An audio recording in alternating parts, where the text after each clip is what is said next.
Le Seigneur est mon berger, rien ne saurait me manquer. Sur des prés d'herbes fraîches, il me fait reposer. Vers les eaux tranquilles, il me fait revivre. Il me conduit par le juste chemin. Et je chante, je chante.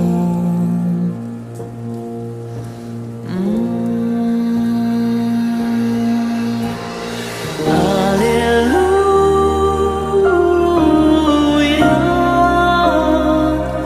Alléluia,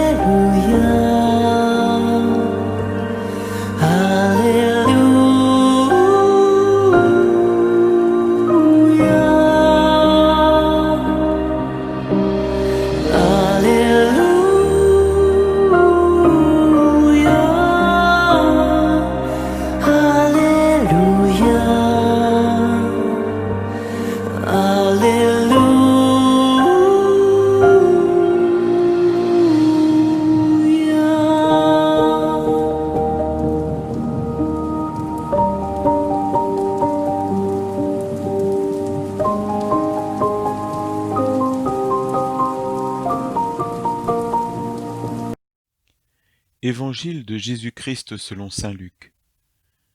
En ce temps-là, comme Jésus enseignait dans le temple, levant les yeux, il vit les gens riches qui mettaient leur offrande dans le trésor. Il vit aussi une veuve misérable y mettre 2 pièces de monnaie.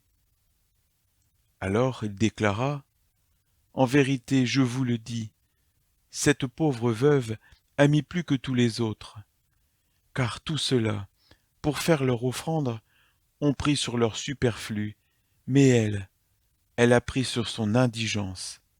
Elle a mis tout ce qu'elle avait pour vivre. » Acclamons la parole de Dieu.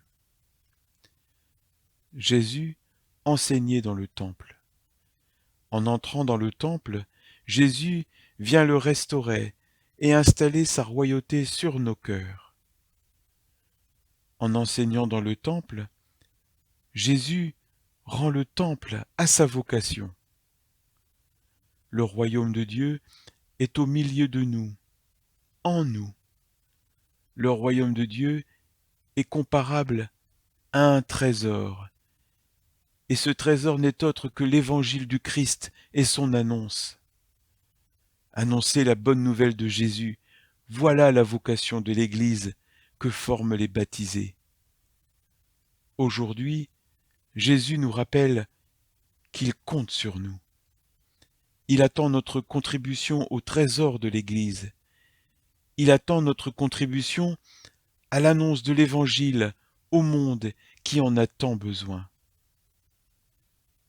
Par Jésus, dans l'harmonie et la cohésion, tout le corps peut rendre témoignage et poursuivre sa croissance, grâce aux connexions internes qui le maintiennent selon l'activité qui est à la mesure de chaque membre.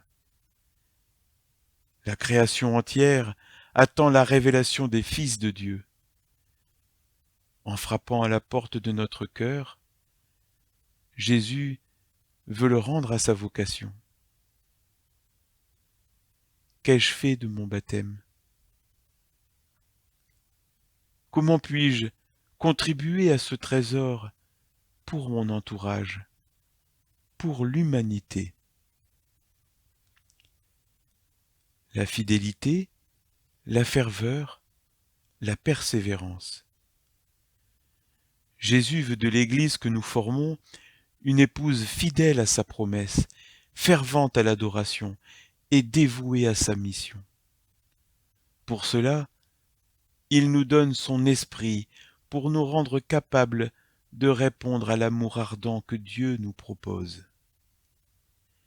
Le Seigneur connaît le fond de notre cœur. Il sait nos œuvres, il sait nos réticences, nos peurs, nos faiblesses et nos difficultés à vivre notre liberté. Il sait notre espérance, notre foi, nos talents, nos joies. Il sait que nous oscillons entre le disciple bouillant et la froideur de l'indifférent.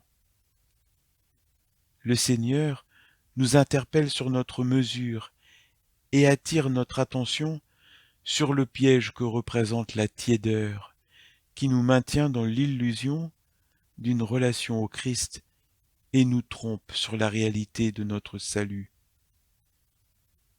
Ainsi, puisque tu es tiède, ni brûlant, ni froid, je vais te vomir de ma bouche, lisons-nous dans l'Apocalypse. Ce qui compte dans l'offrande, c'est la démarche de celui qui la dépose. C'est le détachement, c'est le dépouillement pour le trésor. Mon cœur est-il tout brûlant à l'écoute de la parole? Tout donner pour le trésor.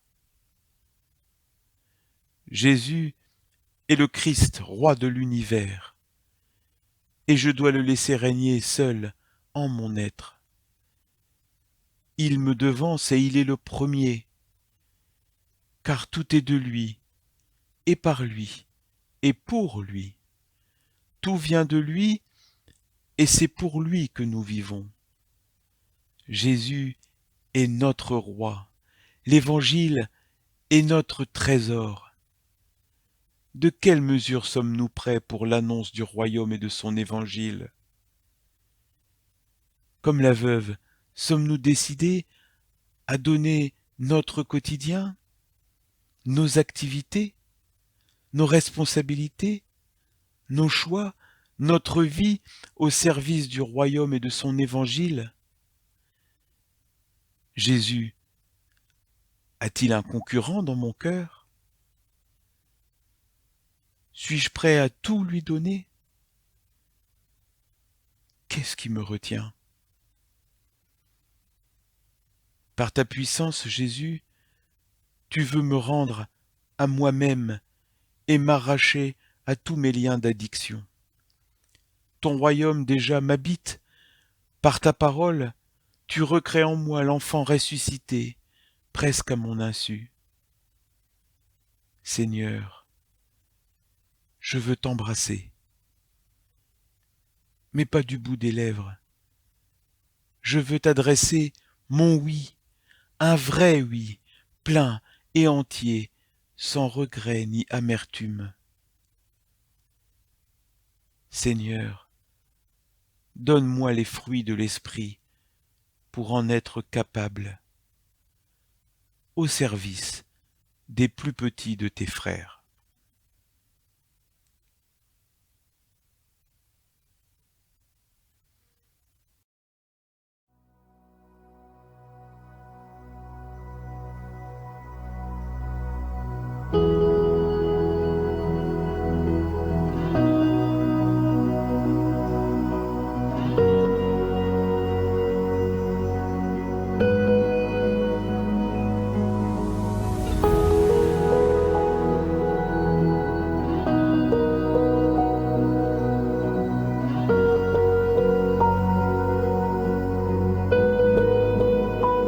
Nous implorons la guérison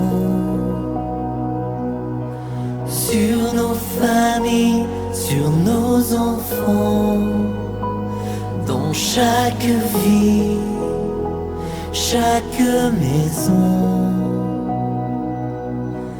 Vienne en nos cœurs la guérison.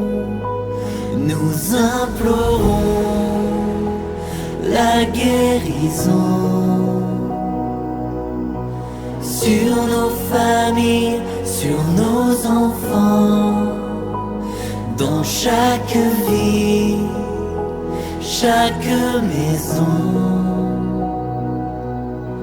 Vienne en nos cœurs la guérison. oh,